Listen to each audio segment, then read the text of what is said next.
வணக்கம்மா. நாம் இன்றைக்கி என்ன பார்க்க போகிறோன்னாம்மா, முல்லை செடி பதியம் போடுறது. முல்லைம்மா நாட்டு முல்லை, மல்லிகைப்பூன்னு சொல்லுவாங்க. மல்லிகைப்பூ செடி பதியம் போடுறது.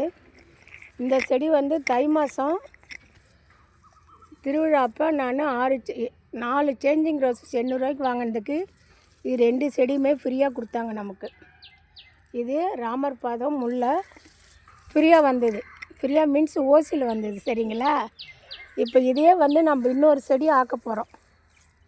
அதான் பதியம் போடுறது, சரிங்களா? பதியம் போடுவது எவ்வாறு அப்படின்னு பார்க்க போகிறோமா. இப்போ எந்த அளவுக்கு இது வளர்ந்துருக்காங்க பாருங்கள். இருக்கிறதுலே இவங்க தான் ஹைட்டாக இருக்காங்க. இல்லை இது ஹைட்டாக இருக்கா? இதில் பதியம் போடுறோமா. பதியம் போடுறத பாருங்கள், பக்கத்திலே ரெடி பண்ணி வச்சுருக்கேன் பதியம் போடுறதுக்கு, சரிங்களா? இதை அப்படியே நம்ம சாய்ச்சி வைக்கணும். இப்படி சாய்ச்சி வைக்கணுமா.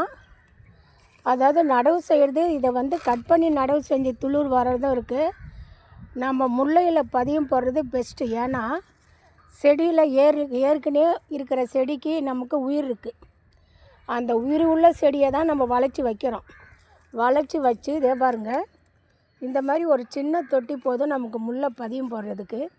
இந்த சின்ன தொட்டியில் கீழே ஹோல்ஸ் போட்டு 2 ஓட்டு சில்லு வச்சு, இது எல்லாம் மண் கீழே ஃபஸ்ட்டு செத்தை போட்டு, தோட்ட மண் நமக்கு கலந்ததே இருக்குமா, எல்லாம் போட்ட கலவை மண் இருக்குது. அந்த களையை போட்டு மேலே பாருங்கள் எரு போட்டிருக்கேன், சரிங்களா? இப்போ எருவை போட்டு இவங்க கரெக்டாக இருக்காங்க. இப்போ நம்ம என்ன செய்யணும், பதியம் போடுறதுக்கு இது உயிருள்ள செடி. இது நல்லா பூத்த செடி. இதை பாருங்கள் எப்படி பூத்துருக்காங்க பாருங்கள். இதெல்லாம் பூத்தது தான், சரிங்களா? பூக்கள் சித்திரை மாதம் தானே பூக்க முல்லை. பூத்து இப்போ மே மாதம் முடிஞ்சிருச்சு. எவ்வளோ பூத்துருக்காங்க பாருங்கள். நான் நிறைய ஷார்ட் போட்டிருக்கேம்மா. பூக்கள் பூத்து நிறைய ஷார்ட் போட்டிருக்கேன். சின்ன செடி. நாம் இதை இப்போ பதியம் போடலாம், சரிங்களா? எது வாட்டமாக இருக்குன்னு பார்க்குறோம்மா பதியம் போட. இதையே வச்சிடலாம்மா. இப்படியே சாய்ச்சிடுறோம்மா. நம்ம சாய்க்கும்போது இந்த கிளை இப்படி மடங்குது இல்லை, இப்படி மடங்குது. இந்த மடங்குற இடத்துல இங்கே சுரண்டணும்மா. இங்கே பாருங்கள், இங்கே இருக்கிற இலையெல்லாம் அப்புறப்படுத்திடணும், சரிங்களா? இங்கே தான் அது மண்ணில் படுது. இந்த பக்கம் வரப்போகுது. ஏன்னா இந்த பக்கம்தான் நம்ம வைக்கிறோம். அதனால் வேறு சீக்கிரம் வர்றதுக்காக இதெல்லாம் நம்ம நுனியில் சுரண்டணும். தெரியுதுங்களா? நான் சுரண்டது தெரியுதுங்களா? அப்படியே நல்லா சுரண்டிட்டோமா. இந்த காம்பில் வேறு வருமா நமக்கு. இதை பாருங்கள், இதெல்லாம் மண்ணில் படும். இதையும் எடுத்துருவோம். இதெல்லாம் மண்ணில் படும். மண்ணில் படுற பகுதி மட்டும் நாம் இப்படி சுரண்டிடணுமா.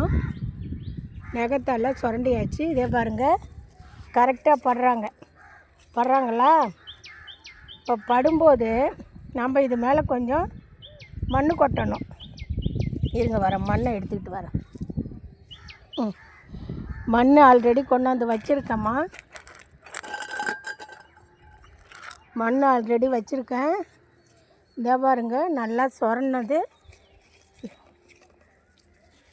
இன்னும் சுரண்டணுமா என்னன்னு பார்க்குறேன். இந்த இடம் வச்சாச்சுமா. இப்போ வச்சுட்டு அப்படியே ஒரு நிமிஷம். ஓகே,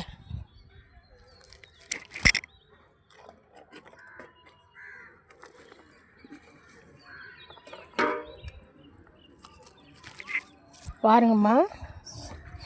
வச்சிட்டேன்னா இதை வச்சுட்டு இது மேலே மண் கொட்டிட்டேன் பாருங்கள். நல்லா மண்ணை கொட்டிட்டேன். தெரியுதுங்களா? படிஞ்சிருக்கா தொட்டியில், தெரியுதுங்களா? இப்போ இருங்க வரேன். ஒரே கையில் செய்யணும்ல.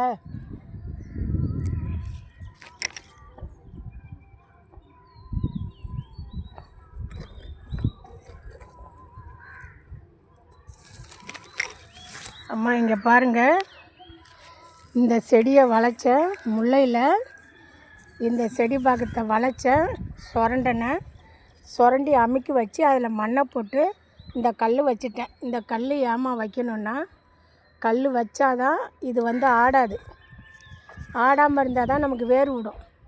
காற்றடிச்சா கூட ஆடாது. சரிங்களா? காற்றடிச்சா கூட ஆடாது. ஆடாமல் இருந்தால் தான் நமக்கு வேர் விடும். இப்போ இது மண்ணில் புதைச்சிட்டோம்ல, இது துளி கூட ஆடக்கூடாதும்மா.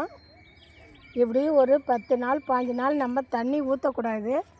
தண்ணி ஊற்றினாலும் பரவாயில்ல, கீழே பாத்திரம் வச்சுருக்கேன், ஒன்றும் ஆகாது. இதை வச்சு அழுத்தியாச்சு. இப்போ தண்ணி தெளிக்க வேண்டியதாம்மா. இது ஒரு 20 நாள் 21 நாளில் பார்த்தோம்னா இந்த பக்கம் ஃப்ரெஷ்ஷாக வரும். இங்கே மொக்கு இருக்காங்கள்ல, இதில் மொக்கு வந்து இதில் மல்லி கொடுப்பாங்க. இதில் மல்லிகைப்பூ கொடுத்து அப்படி படிப்படியாக ஃப்ரெஷ்ஷாக இலை வருமா. அப்போ நம்ம வேறு செடி எடுத்து வச்சிடலாம். சரிங்களா? இப்படி தான் வந்து நம்ம தோட்டம் மல்லி வந்து பதியம் போட்டிருக்கேன். இப்போ ஏற்கனவே நான் பன்னீர் ரோஸ் பதியம் போட்டு ஷார்ட்டில் கூட இப்போ காட்டியிருக்கேன். அதில் ஒரு பாவக்கொடி வருதுன்னு. இந்த கல் ரொம்ப அவசியமாக பக்கத்திலே வைக்கணும். தாய் செடிக்கு பக்கத்திலே உருவாகிற செடி வைக்கணும். பாயிண்ட் சொல்கிறேன் பாருங்கள். தாய் செடி பக்கத்திலே உருவாக்குற செடியை வைக்கணும்.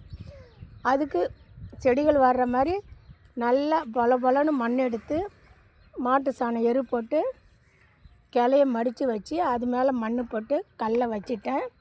இப்போ இல்லை தண்ணி ஸ்ப்ரே பண்ண வேணால் நான் தெளிக்கலாமா. ஏன்னா இது கொஞ்சம் திக்னஸ்ஸாக இருக்குல்ல. தண்ணி தெளித்தா மல்லிகை செடி பதியம் வந்து ரெடி ஆகிடுச்சு. நன்றிம்மா, வாழ்த்து.